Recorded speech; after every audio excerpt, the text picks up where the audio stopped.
चरित्र शुभ चरित्र कपासु निरस विशद गुणमय फल जासु। ठीक है ना। तो जैसे साधु का चरित्र, अब साधु क्या है? जो आत्म भाव में रह रहा है वही साधु है। निरस विशद गुणमय फल जासु। निरस है, नीरस है, कोई रस नहीं है। कपास में क्या नीरस रस होता है? कोई नहीं होता। विशद होता है, धुनता है, पुलता है, कपता है, लेकिन गुणमय फल जासु। कितना गुण होता है उसके अंदर कि दूसरे के ऊपर दूसरे को ढकता है, दूसरे के शरीर को रखता है, दूसरे को ठंड से बचाता है। इतना सारा उसके अंदर गुण होता है।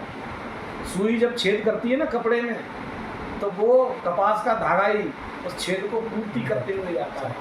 तो ऐसा ही जीवन संतों का चरित्र होता है। संसार संतों का चरित्र भी निरस होता है, नीरस होता है, कोई रस नहीं होता उनके जीवन में, लेकिन इतना अगाध रस होता है कि जिसकी कोई सीमा नहीं। जिस रस के कारण वे एक दूसरे को शांति पहुंचाते हैं। दो घूंट पिलाई नहीं और मस्ती में आ गया सामने वाला। तो ये क्रिया होती है, इसलिए हमेशा आत्म भाव में रहना चाहिए। मैं कह रहा हूँ ना, कोई क्रिया, बस एक क्रिया बना लो कि हम अहंकार मुक्त हुए,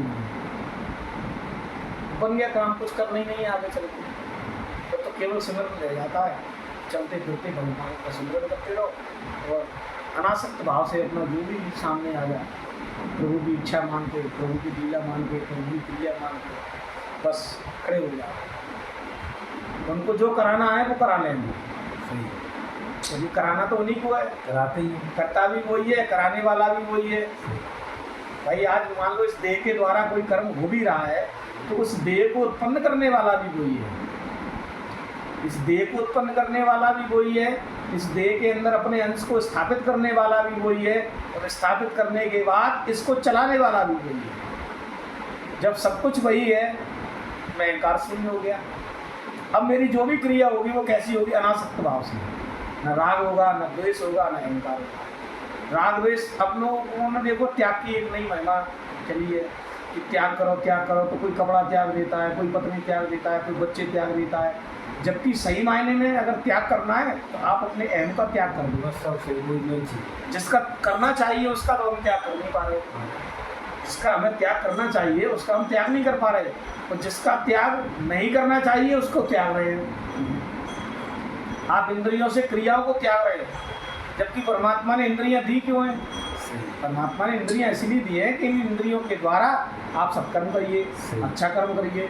लेकिन इंद्रियों के द्वारा हम इंद्रियों का त्याग दिखा रहे हैं। बाहर से तो त्याग का अभिनय कर रहे हैं, लेकिन मन में वृत्तियां वही पूरी की पूरी भरी पड़ी हैं। तो अगर त्याग ही करना है तो आप अपनी चित्त वृत्तियों में जो जो कुसंस्कार हैं आप उनका त्याग करो, निर्लेप हो, मुक्त हो, कोई दिक्कत ही नहीं है। अहंकार का त्याग नहीं कर पाती है। हम त्याग के नाम पे भी अहंकार पाल लेते हैं। देखो हमने 5 साल से कपड़ा नहीं पहने, ये कह रहा मैंने 10 साल से अन्न ग्रहण नहीं किया, ये क्या है? क्या ये त्याग है?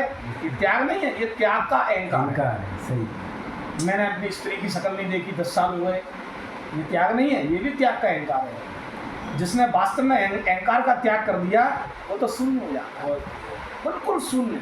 सब करते हुए भी मैं कुछ करता ही नहीं। ऐसे संतई पे लिए कहा गया, कुछ लेना न देना मगन बना लिया।